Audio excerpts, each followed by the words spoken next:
Hey, Crime Salad listeners, welcome back to another episode of Crime Salad. We're your hosts, Ashley. And I'm Ricky. And we're here to talk true crime. But before we do, we would love to shout out our 3 new patrons this week. This week we have Michaela, Janine, and Jennifer.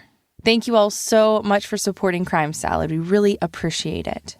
Also, there is a content warning for this episode. This case involves the sexual assault of children. Listener discretion advised.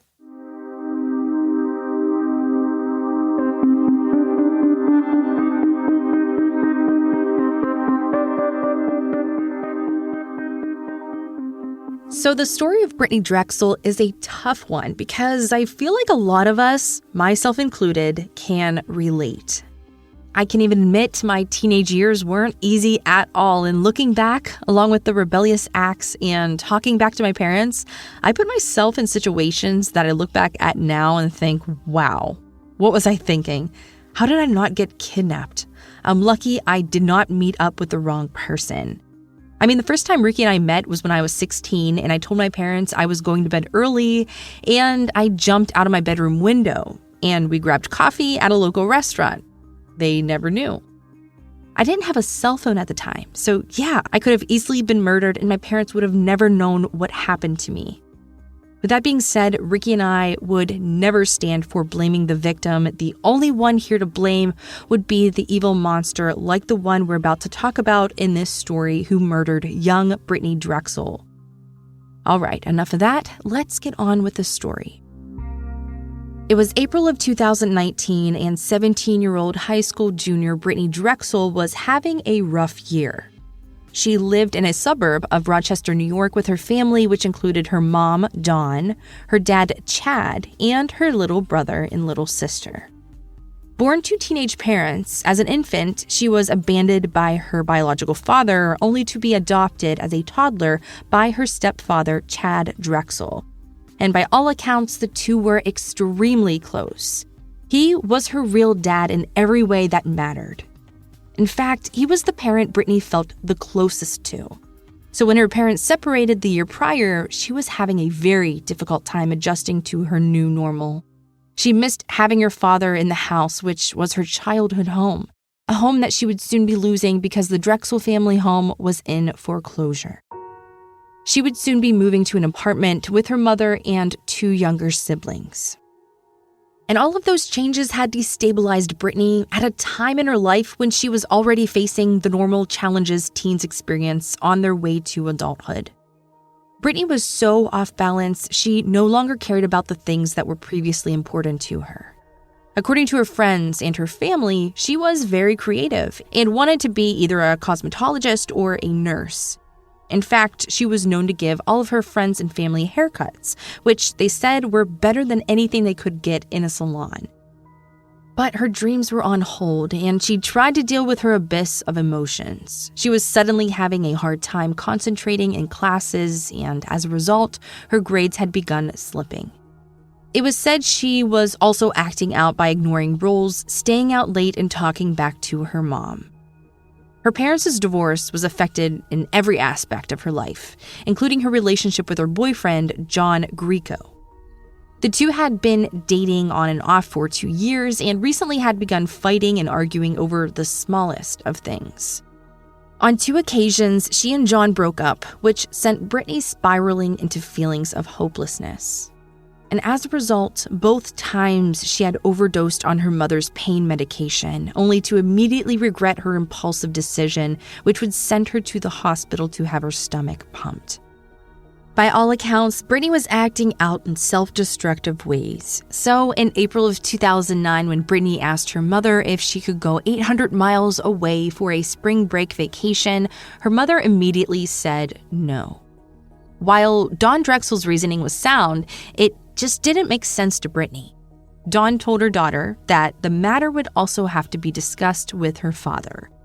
However, she would need both of her parents to agree, and Dawn was adamantly against the idea. Dawn, in an interview with the Discovery ID channel, stated that Brittanee would often try to play both parents against each other until she got what she wanted. So Dawn felt that it was important that even while going through this divorce, they present a united front to Brittanee. As expected, Chad Drexel also said no to her spring break trip. He agreed that there wouldn't be adequate adult supervision, and more importantly, Brittanee hadn't demonstrated the necessary maturity to be entrusted that far from home. In addition to their thoughts on why a 17-year-old shouldn't be unsupervised and out of state, Dawn also had a bad premonition. She told Brittanee that she was worried she would never see her again. To complicate matters, Brittanee was planning to go with older high school seniors, whom she didn't know very well, and there wouldn't be any parental supervision. Brittanee felt like her feelings had been unjustly dismissed by her parents and was extremely angry. So she packed up her things and left the house, calling John and asking him to take her to a friend's home. Originally, John planned to go with Brittanee to South Carolina, but unfortunately, he couldn't get the time off work, which meant if she went, she would be going alone with several other couples. Brittanee didn't want to feel like she was the fifth wheel and contemplated staying home with her boyfriend. But John, in a decision he would come to regret, encouraged her to go without him. He told her it was just 3 days, and it sounded exactly what she needed to get her mind off her family problems. John thought a few days without the stress and anxiety of home while she relaxed on the beach and soaked up some sun would give her the reset she deserved and needed. So with John's encouragement, she called her mom the next day and apologized for their fight. Then she asked one more time if she could go alone, 14 hours away by car and 6 states away with new and older friends. Of course, her mom, Dawn, again said no, she couldn't go, and again explained why she wouldn't change her mind. From Dawn's perspective, she was pleased with Brittanee's change in attitude. So when Brittanee offered up an alternative, Dawn readily agreed. Brittanee asked her mom if she could stay with a friend just 20 minutes away at the nearby Lake Ontario. The weather, which had just been cold and wet the week prior, had suddenly changed to a warm and toasty 83 degrees. Dawn agreed to let Brittanee stay a few days with her friend as long as she could talk to a parent and ensure there was enough parental supervision. Brittanee had a friend of hers pretend to be a parent and speak to her mother on the phone. Dawn agreed to let her stay, and she and Brittanee spoke every day on the phone, never realizing that Brittanee was 800 miles away in Myrtle Beach, South Carolina. While the trip was supposed to be just 3 days long, Brittanee quickly realized she had made a mistake. The first day, she was enjoying her carefree time away from home and the beautiful, warm beaches. She went with 2 girlfriends and their respective boyfriends, and later, several other boys arrived as well. And the group was drinking a lot and doing heavy drugs, which was something that Brittanee wasn't very comfortable with. As a result, she chose to separate herself from her group, which created some resentment. It was clear Brittanee didn't enjoy their company and was intentionally spending time away from them. This further alienated Brittanee from the girls, and they began to argue and fight. And as a result, Brittanee mostly spent her time alone walking up and down Ocean Boulevard, which at the time was a seedy part of town littered with low-rent motels and unsavory elements. A few times, Brittanee was harassed and catcalled, and even once asked some strangers if they would walk her back to her motel after feeling unsafe. Brittanee spent almost all of her time on the phone with her boyfriend, telling him how miserable she was and how she regretted going on the trip. The two spoke constantly while she gave him real-time updates of her days and nights. On Brittanee's second night there, she was able to get into an 18 and over club called Kryptonite. There, she ran into a 20-year-old friend she knew from Rochester as a club promoter named Peter Brazowitz.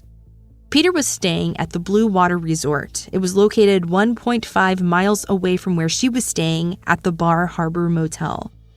Once she arrived at Peter's room, she of course texted her boyfriend letting him know that she made it safely.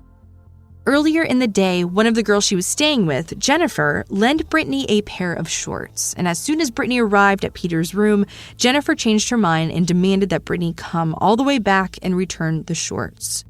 On the surveillance video, Brittanee can be seen wearing a white, black, gray, and teal-colored tank top with black shorts and white flip-flops.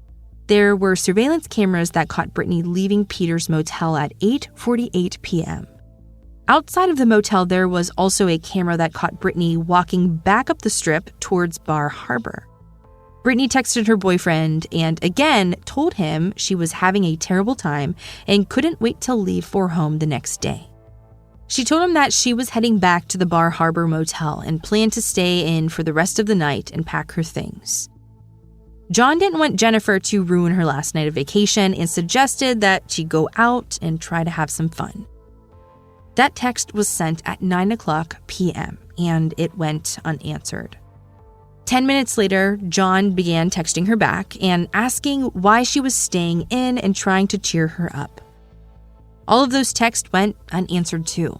She had less than a mile back to the motel, but all activity on her phone had eerily stopped. At 9:15, John was beginning to panic and continued texting her, asking her why she wasn't responding. He begged her to let him know that she was okay and expressed his fear and concern. The longer she went without answering the phone, the more concerned he became. Finally, he had no choice but to threaten to call her mom. He told her if she didn't respond immediately, he was going to call her mom and tell her where she really went. Again, he was met with silence. At that point, he began to call the friends who were with her and asked if she made it back to the room. When they said that they were still waiting for her, he asked them to go out and look for her. Some of them began walking up and down the strip looking for her while also calling and texting her phone repeatedly. The surveillance video showed that by the time Brittanee would have reached the next traffic camera, she had disappeared. However, the phone calls from her friends caused her phone to connect each time to the nearest cell tower. This is how investigators were eventually able to follow her phone.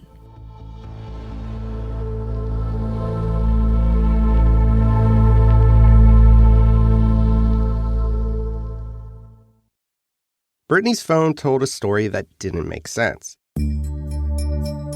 At the rate it was connecting to different towers, it was clear that she, or at least her phone, was inside a moving vehicle. Cell tower records showed that her phone, which should have been heading north, was now heading south on Highway 17 away from Myrtle Beach. Records indicated that her phone headed towards Surfside Beach, almost 7 miles south of her motel, which was in the opposite direction. Had she still been walking, it would have taken her 2 hours to walk that far and only 15 minutes by car. According to her cell phone records, by 9:30 p.m., she was in Surfside, but her phone didn't stay in Surfside. 3 hours after her last text to John, Brittanee's phone pinged off a cell phone tower for the last time. That location was over 50 miles away between two counties, Georgetown County and McClellanville. It last placed her phone in a very isolated spot near the pole landing boat ramp and the Santee River. The area is dense with foliage and inhabited by alligators, wild boars, and snakes. It's in the country and it would only be known by locals. Eventually, hundreds of volunteers with tracking and cadaver dogs searched the inhabitable area for weeks, never finding any trace of Brittanee or her phone. Now, something you should know about Brittanee is that she suffered from a condition called persistent hyperplastic primary vitreous, which caused her to lose sight in her right eye. Her eye would often wander, and this was something that Brittanee was very self-conscious of. And to compensate for that insecurity, she would often wear her hair so it strategically and completely covered that right eye. And as she got older, she began wearing bright blue contacts, which stopped the eye from wandering out of place.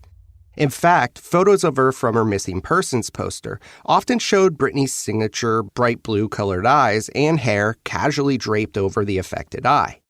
While this condition limited some of her peripheral vision, for the most part, she saw perfectly well with just her one eye.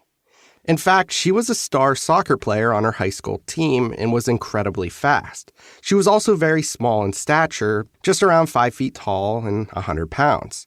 Someone could have easily mistaken Brittanee for someone much younger. So, with this in mind, she might appear as the perfect vulnerable prey as she walked the 1.5 miles up and down the strip back and forth to the beach each day. As a result, John knew that Brittanee could likely be in trouble and had no choice but to call Dawn Drexel and tell her that Brittanee was missing.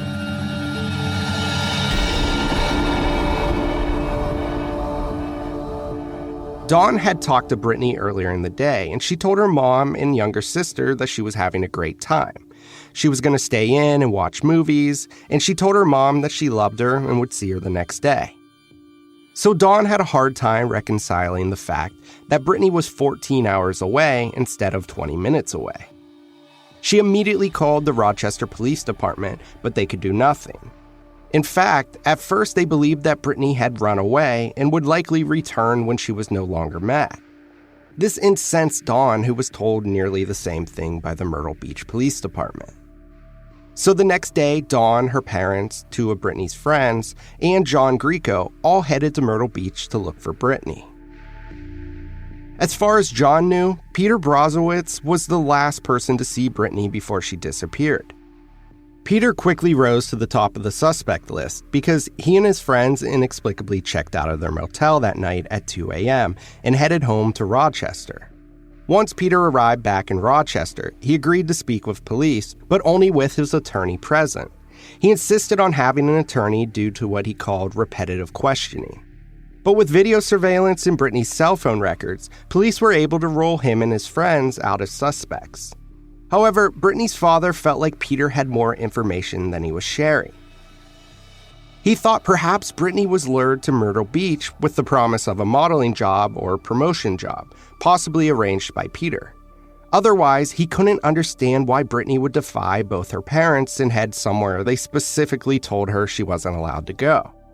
Both Chad and Dawn immediately worried that Brittanee was a victim of a human trafficking ring. As they would later discover, Myrtle Beach had the highest rate of human trafficking victims in the entire state of South Carolina. Brittanee's disappearance quickly garnered national attention, and on May 11th, the Drexels appeared on the Dr. Phil show, where they confronted Paul Brozowitz, pushing her case into the national spotlight. Okay, but John, come on. You have to understand, these parents are desperate, and you guys should be leaning forward to do anything and everything that you can possibly do. I mean, Peter may know something that he doesn't even understand the significance of here. This isn't about trying to throw Peter under the bus, but we've got to help these parents try to find this innocent young girl. No, Dr. Phil, Peter got thrown under the bus. Well, but he's not getting thrown under the bus today. He is still getting thrown under the bus. No, he's not getting thrown under the bus by me here today. I've asked him very straight questions.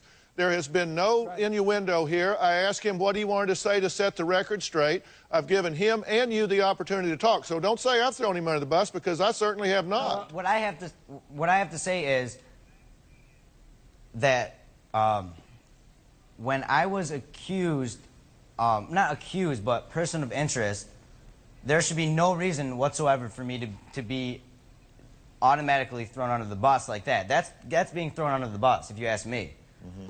Chad, go ahead. All right, let's let Chad speak. Chad, go ahead. All right, so Peter, how old are you? 20. You're 20. How old's my daughter? 17. So you knew you were hanging out with a minor out of state, correct? Yeah. Okay, so that's my first question. And you had her in your hotel room with your friends who are much older than her as well, right?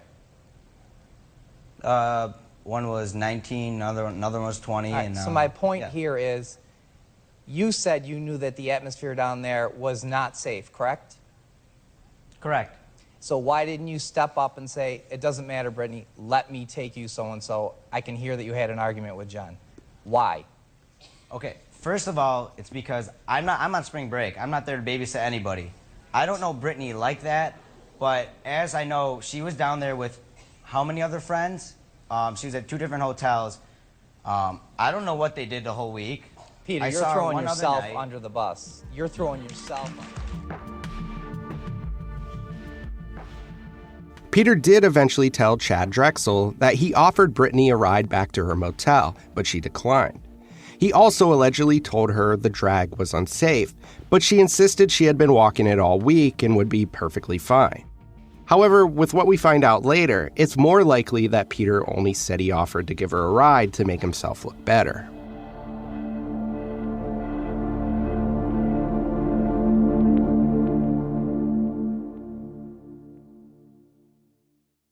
On June 6th, John Walsh featured Brittaney's case on America's Most Wanted, showing the last known surveillance video of Brittaney's last moments caught on film. But eventually, Brittaney's case went cold until 2012. That is when police began revisiting the sex offenders who were in the area at the time of Brittaney's disappearance. Of course, they were all originally contacted within days of her going missing, but now they intended to do a more in-depth investigation. One of those sex offenders was named Raymond Moody. When he was first contacted in the days following Brittaney's disappearance, he told investigators he was out of town during the relevant time periods, which was corroborated by someone he was in a relationship with. However, he became a person of interest when investigators discovered that he had received a speeding ticket on the morning of April 26th in Surfside, South Carolina, which confirms his alibi is a lie. He was in town. That is where Moody was living at the time of Brittaney's disappearance, in a long-stay motel. Because he lied to investigators, he rose to the top of their list, which prompted them to ask the public for any information they had on Moody in relation to their case.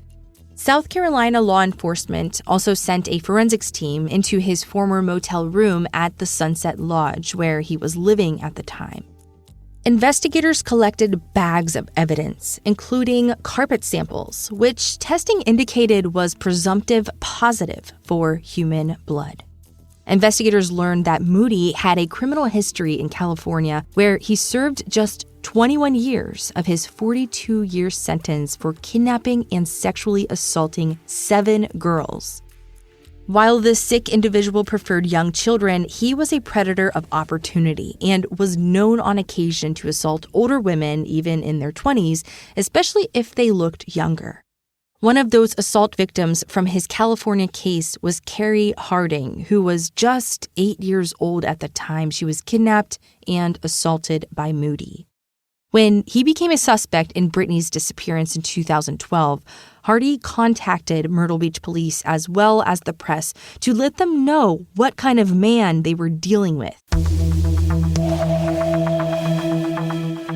It was 1983 when she was walking to an adjacent neighborhood hoping to play with friends when Moody came up beside her in his van and told her she was heading into a construction area where she wasn't allowed to walk. He told her it was dangerous to be out alone and offered to give her a ride home. However, she declined and within a few minutes realized he was right and began walking back in the other direction towards where Moody was parked with his van. She told Channel 13 WHAM affiliate that Moody put his hands over my mouth and around my waist and put me in the passenger seat of the car, and he drove from there about 2 or 3 miles away to an undeveloped housing tract. She asked what they were going to do there, and he said, "We're going to screw." At that time, she didn't know what those words meant, but for years, she would never forget them. Moody spent the next hours violently assaulting the little girl. And when he was done, she got back in the van and he told her he would take her home because it was unsafe for her to be out alone. She began crying and begging to use the bathroom, and he finally relented. He pulled over on a side street, opened the back doors of the van, and hung on tightly to her long hair.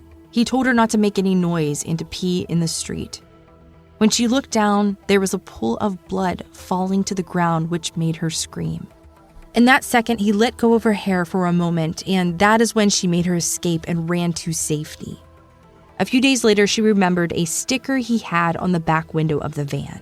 That sticker was used for entrance in and out of a military base. With this important detail, within a few days, he was arrested. Harding was outraged to hear that just a few years after his release from jail in California, he was a person of interest in the 2005 disappearance of a 28-year-old woman named Crystal Souls, as well as the 2009 disappearance of Brittanee Drexel. She stated, quote, "No one should get a second chance to hurt a child," end quote.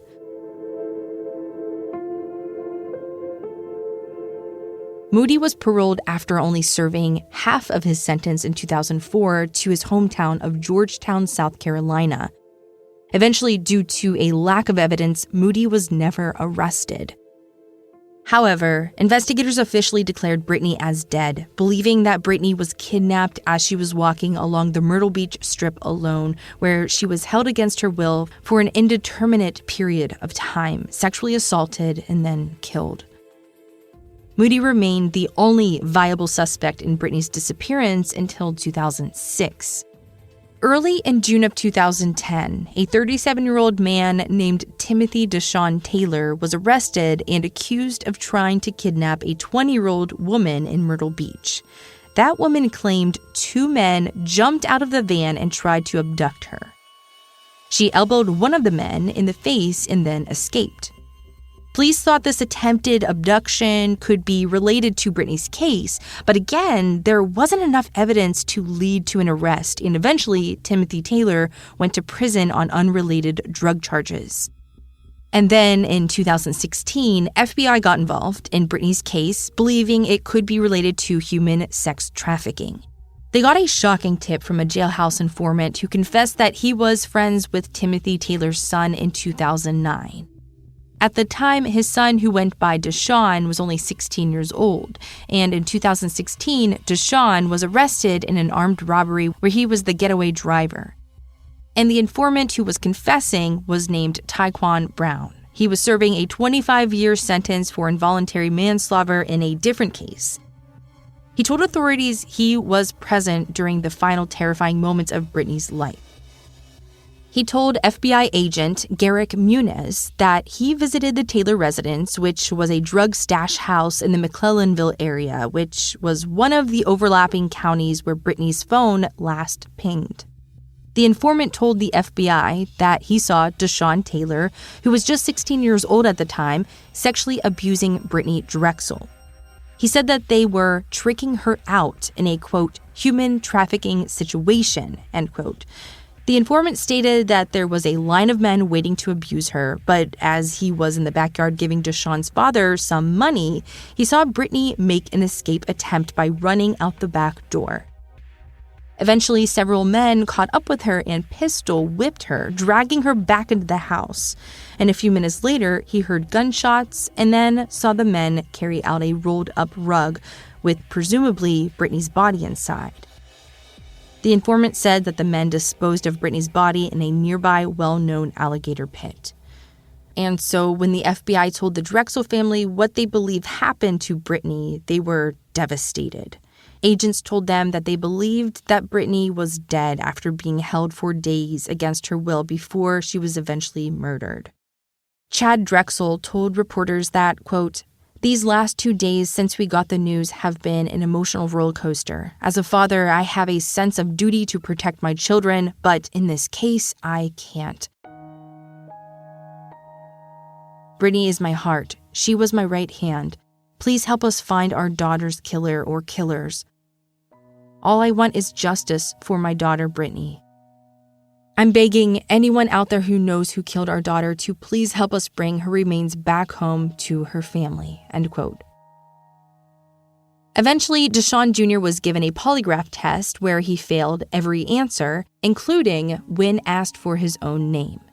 Deshaun was so nervous that his results were inconclusive. In the meantime, the informant's story didn't stand up to renewed scrutiny when it began changing.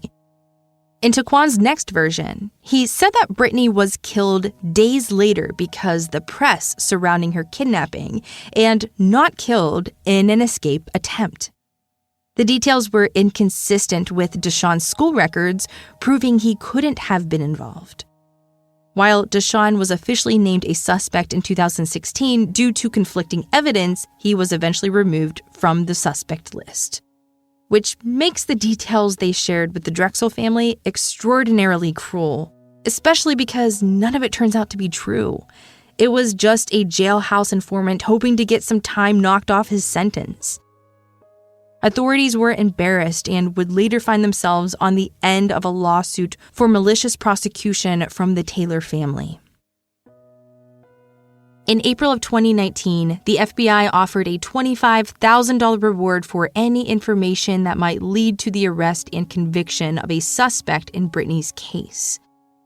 all remained quiet on the case until May 16, 2022, when the Georgetown County Sheriff's Department announced that the human remains that were found in the Harmony Township neighborhood on May 7, 2022, were officially identified from DNA and dental records as belonging to Brittanee Drexel.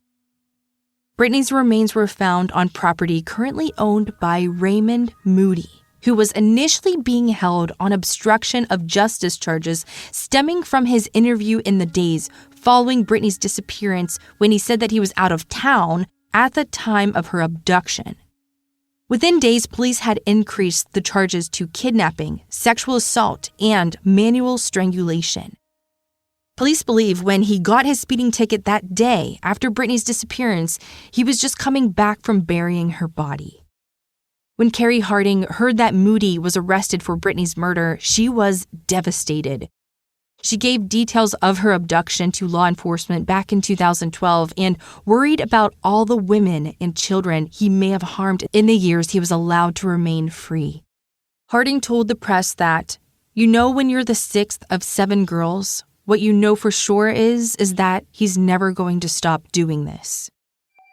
She believed the Light on Crime California Parole Board has blood on their hands. She just doesn't know how many people he has hurt. But she has little doubt it was more than just Brittanee Drexel and the still missing Crystal Souls. She said she did everything she could to convince South Carolina in 2012 that they had the right man. She stated, quote, "I did everything I thought I could do to help them have the evidence to support that he had done this to Brittanee. For instance, I told them to get my records here and compare them to Brittanee's records, and they did, and the similarities were uncanny," end quote. She was sickened to learn that he was still raping, murdering, and ruining lives, and she hoped that this time he would be put away forever. In a press conference, Georgetown County Sheriff Carter Weaver announced that Moody was arrested and had an extensive criminal sex offender history. He was a level 3 sex offender, which meant that he had the highest propensity to reoffend. Yet California paroled him to South Carolina without even a warning of what he was capable of. Weaver went on to say, quote, "What happened to Brittanee? Where did it happen? How did it happen? And why did it happen?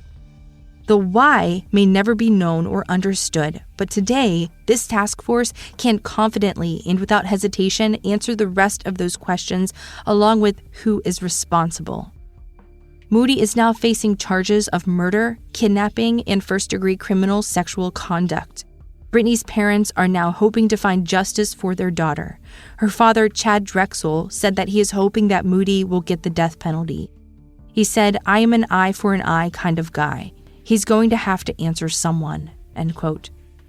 Because this case hasn't been fully adjudicated, there will be more details forthcoming either at his trial or sentencing hearing. We will keep you updated as best we can on social media as those details become available. And this concludes our case for today. Thank you all so much for listening to Crime Salad. We will see you next week.